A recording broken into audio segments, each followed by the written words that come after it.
بسم اللہ الرحمن الرحیم۔ تو اسلام ہمیں صرف نماز پڑھنے کا طریقہ نہیں سکھاتا، وہ یہ بھی سکھاتا ہے کہ کس طرح صاف ستھرے رہو، وہ یہ بھی سکھاتا ہے کہ گھر میں کیسے داخل ہو اور گھر سے باہر کیسے جاؤ، وہ یہ بھی سکھاتا ہے کہ تمہاری خوراک کیسی ہو کہ جس کی وجہ سے تم صحت مند رہو۔ مجھے یہ بتائیے کہ اگر کوئی شخص صحت مند نہیں ہے، ایکٹیو نہیں ہے، اس میں طاقت نہیں ہے، وہ ربانی بن سکتا ہے؟ اسے اپنی جان سے ہی نہیں ہوش، وہ سو کے اٹھ نہیں سکتا، وہ چل پھر نہیں سکتا، وہ کسی کام کے لائق نہیں، اس نے کیا کرنا ہے؟ وہ تو کچھ بھی نہیں کر سکتا۔ تو ربانی بننے کے لیے آپ کو کیا چاہیے؟ سخت محنت چاہیے۔ سخت محنت کا کام ہے، یہ آسان نہیں ہے کہ آپ نے تمنا کی اور آپ بن گئے۔ محنت چاہیے۔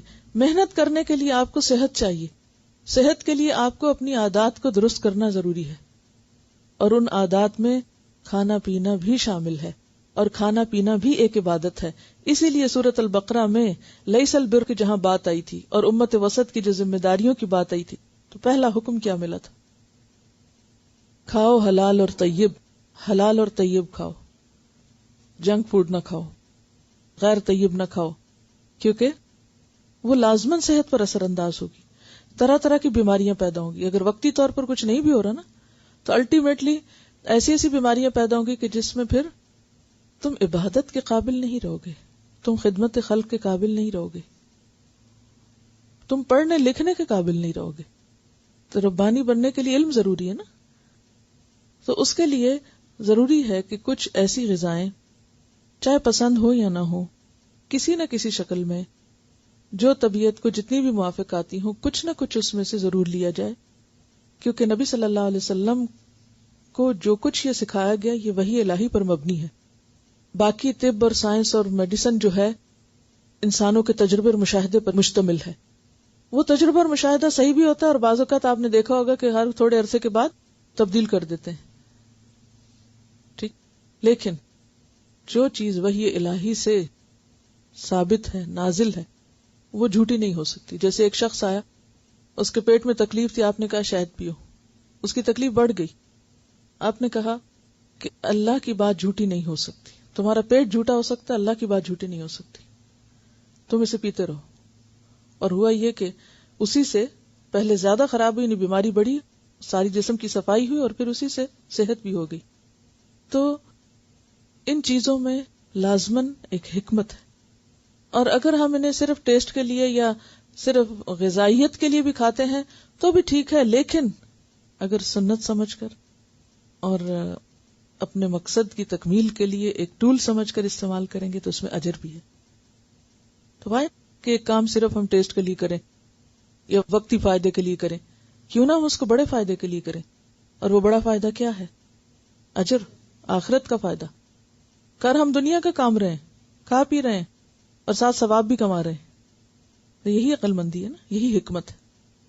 ترمذی کی روایت میں ہے، آپ صلی اللہ علیہ وسلم صبح پانی میں شہد ملا کر پیا کرتے تھے، یہ پیٹ کی تمام بیماریوں کا بہترین علاج ہے۔ اگر روزانہ 1 کپ نیم گرم پانی میں 1 بڑا چمچہ خالص شہد ملا کر نہار منہ پیا جائے، اس سے وزن اور پیٹ بھی کم ہوتا ہے۔ نمبر 2، نبیذ تمر بھی آپ پیتے تھے۔ نبیذ تمر، تمر کہتے ہیں کھجور کو۔ نبیذ تمر 7 چھہارے یا کھجوریں رات کو 1 گلاس پانی میں کسی مٹی کے برتن میں ڈال کر رکھ دیں اور صبح پانی پی لیں، اور چاہیں تو کھجوریں یا چھہارے بھی کھا لیں۔ یہ مکمل ناشتہ بھی ہے اور صحت کا راز بھی ہے۔